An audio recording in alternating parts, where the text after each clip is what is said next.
Hey, good afternoon. Good to see you. Thank you for tuning in to Faith Fuel Devotionals. My name is Pastor Dustin from Vision Baptist Church in Riley, Indiana, and we are glad that you took time out of your day to watch this video and try to get some spiritual encouragement. Well, I'll do my best to try to lift you up and give you a little faith to fuel you down the road. We're in Matthew chapter 5 today, and verse number 38 through 42. Jesus is dealing with laws and upgrading them. Case by case, we have been going. And today we are dealing with the law of revenge and retribution. Revenge and retribution. Have you ever wanted to get back at somebody that did you wrong? Have you ever wanted to get back at somebody that maybe did a loved one of yours wrong? When I was a kid, my brother rode the bus and sat up front, and there was this other kid who was mean to my brother and picked on him, and he ripped his trapper keeper. Now, I don't know if you know what a trapper keeper is, but when you're a kid, it's this little thing that holds all your stuff together, and he had this one that he really liked with a flamingo on it or something, and it was like the first week of school, and this kid ripped his trapper keeper. And he comes up to me crying after he gets off the bus. And I had revenge in my third grade heart. And I had to get revenge on this person. And it was like there was no other way. And I got revenge on him on behalf of my brother. Nobody picks on my brother but me. And, after I got revenge on another young child, being one myself, I didn't feel so good. Because you're not really supposed to have revenge and try to get retribution. You're supposed to let God take care of your problems. And that's what I want to talk about today. If you look at Matthew chapter number 5 and verse number 38, we see the letter of the law here. Here's the Old Testament teaching. Ready? Ye have heard it been said, an eye for an eye and a tooth for a tooth. That goes all the way back to Exodus chapter 21 and verse 24. This is a famous saying, eye for an eye, tooth for a tooth, hand for a hand, foot for a foot for a foot. Verse 25 says, burning for a burning, wound for a wound, stripe for a stripe. And if a man shall smite the eye of his servant, or the eye of his handmaid, that it perish, he shall let him go free for his eye's sake. And if he smite out his manservant's tooth or his maidservant's tooth, he shall let him go free for his tooth's sake. Over in Deuteronomy 19:19, then shall ye do unto him as he had thought to have done unto his brother. So shalt thou put away evil from among you. This is a very plain and simple teaching that most of us even still live by today. Hey, if somebody punches you in the face, you have a right to punch them in the face. If they kick you, you know what you do? Kick them back. And it would not be a wrong thing to do if this were the Old Testament. This is not the New Testament or Old Testament area. This is the New Testament area. This is a different day. So back in the day, yeah, if somebody, put out your eye or broke your hand or knocked out your tooth, it was your obligation to go, and you had the right to do any sorts of retribution that you thought. But Jesus changes it up. Some would say he takes out all the fun. Well, wouldn't go that far. But he says in verse 39 in the New Testament teaching, but I say unto you that ye resist not evil. Resist not evil. The word resist means stand against. It means to oppose. Don't stand up against evil. Don't try to fight against evil and evildoers is what he's saying.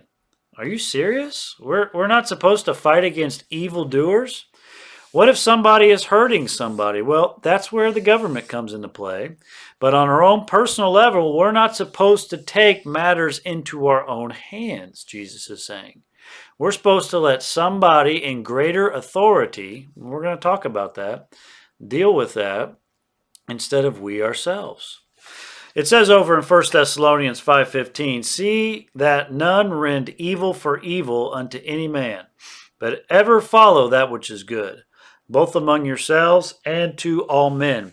1 Peter 3:9 says, not rendering evil for evil, or railing for railing, but contrariwise a blessing, knowing that ye are thereunto called, that ye should inherit a blessing. And so Peter even steps it up a little bit more. You don't render evil for evil, and you don't give railing for railing. Now, what do you mean by railing? You talking about the thing going down my stairs? No, railing means to yell at somebody.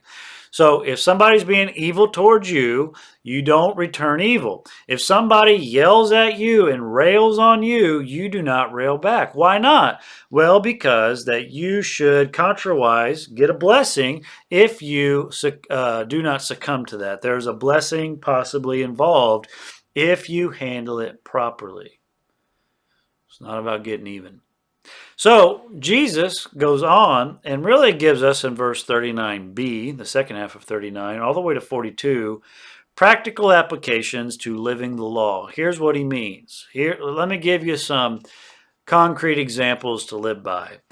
In the area of smiting or punching or hitting somebody else, verse 39, the famous verse that we all know and hope it doesn't ever happen to us, but is there nonetheless. Whosoever shall smite thee on thy right cheek, turn to him the other also. If somebody punches you in the face, your reaction is not to punch back, but it is to take away that cheek that has been hit and protect it and allow the other cheek to be punched if so need be, rather than to slap.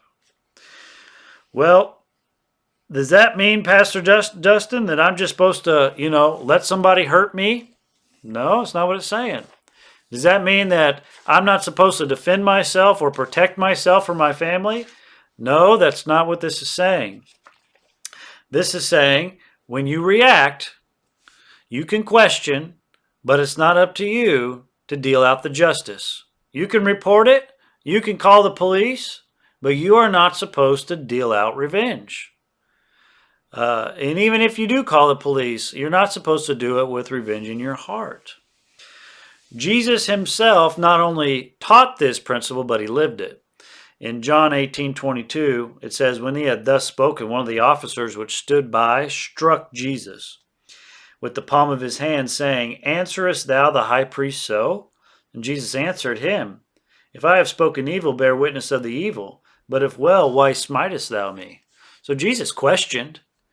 But it wasn't his place. Like he was going to stand up and execute judgment upon him on that moment. It was not his place. Isaiah 50 verse 6 says about Jesus that he gave his back to the smiters and his cheeks to them that plucked off his hair, and he hid not his face from shame or spitting. I know that this is big boy Christianity. It really is. This is not ABC Christianity. This is algebra here. Algebra level type stuff, and this is how it's supposed to be properly done. Now, I want you to just know that you're just not going to jump into the Christian life and be at this level of maturity like that. This is a buildup of all this other teaching that has been coming down the pike before it and after it. But this is what's supposed to be the biblical response. If somebody hits you, especially for your faith, you're not supposed to be the one that retaliates. You're supposed to protect yourself as best as possible, but you're not supposed to let anger swell up and take over. What about in the area of suing in verse number 40? If any man will sue thee at the law and take away thy coat, let him have thy cloak also. This is the example of someone abusing the law to take advantage of the Christian. See, I called justice in to deal with it. I'm not going to get involved, and look what justice allows to happen. Well, Luke chapter 6 verse 29 says, unto him that smiteth thee on the one cheek, offer also the other cheek, and him that takes away thy cloak, forbid not to take thy coat also. And so you are not supposed to have a revengeful attitude. You are supposed to have a giving attitude. And then in regards to serving, what is the proper reaction? Verse 41, and whosoever shall compel thee to go to a mile, go with him twain.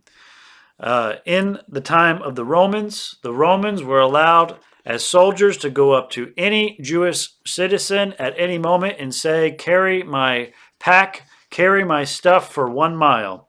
And the Roman mile was 1,000 paces. And every Jewish citizen in Jesus' day was obligated by the law to, if any moment, no matter what you're doing, if a Roman soldier comes up and says, carry my pack, you are to carry it with him at least 1 mile. Jesus says, don't just do 1 mile, do 2 miles.